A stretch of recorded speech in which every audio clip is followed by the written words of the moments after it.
Meus irmãos e minhas irmãs, esta liturgia de hoje nos ajuda a compreender como a murmuração ela pode nos atrapalhar a compreender os desígnios de Deus.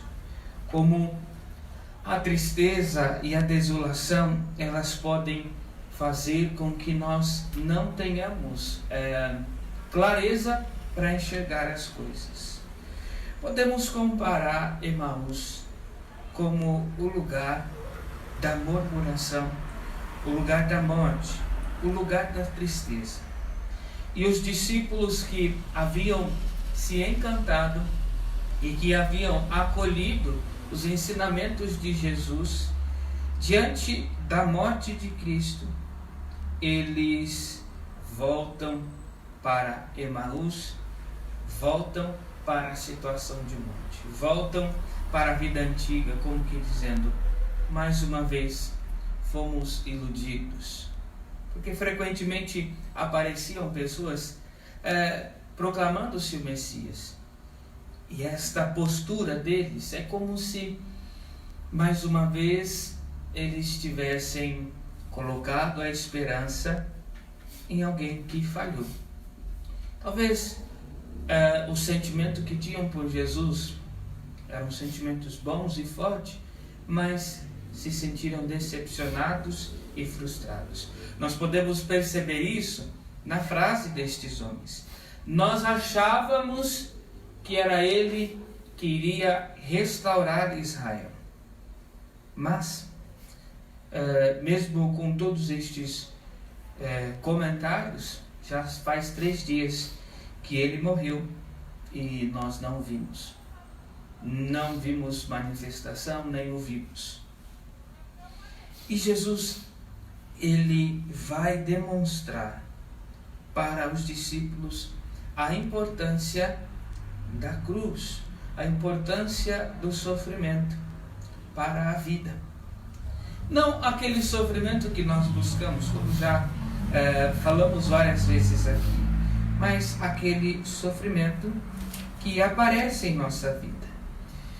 E nós vamos entender por meio desta passagem que é justamente este sofrimento vivido com Deus que nos leva à glória da ressurreição.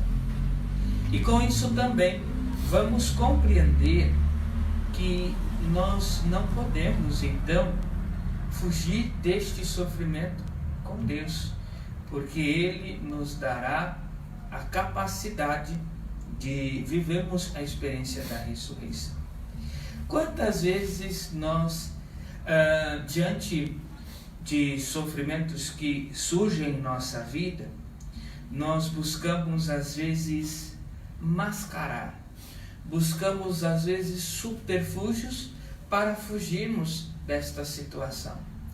Vamos buscar tantas outras coisas que vão anestesiar a nossa consciência, que vão amenizar para nós este sofrimento. São coisas que, na verdade, acabam gerando em nós morte. Ao invés de gerar em nós a vida que aquele sofrimento vivido com Deus daria, eles geram a vida. É importante também percebermos que diante desta situação de dificuldade, os discípulos se esqueceram de tudo aquilo que o Senhor havia falado. Por isso Jesus vai dizer, como sois lentos para compreender. E começa a esclarecer as Escrituras. Começa a trazer luz para as Escrituras, ou seja, como que dizendo, já não foi dito. O Filho do Homem, Jesus, este Jesus já não havia dito tudo aquilo que ele passaria. As Sagradas Escrituras também não apresentaram tudo aquilo que ele viveria. Por que então a desesperança? Por que então a lamentação? justamente porque nós muitas vezes vamos usar estes argumentos como desculpa. Se eu abandono a lamentação, se eu abandono a murmuração, eu não tenho desculpa, eu não tenho outra postura senão crescer. Se eu abandono esta situação de morte, eu não tenho outra escolha senão crescer. E nem sempre nós estamos dispostos a crescer. A murmuração, então, ela serve muitas vezes para nós como uma muleta. Tem um ditado que diz: desculpa de aleijado é muleta. Então, ela vai servir muitas vezes para nós como uma desculpa para que eu não cresça. Se eu parar de murmurar, eu tenho que crescer.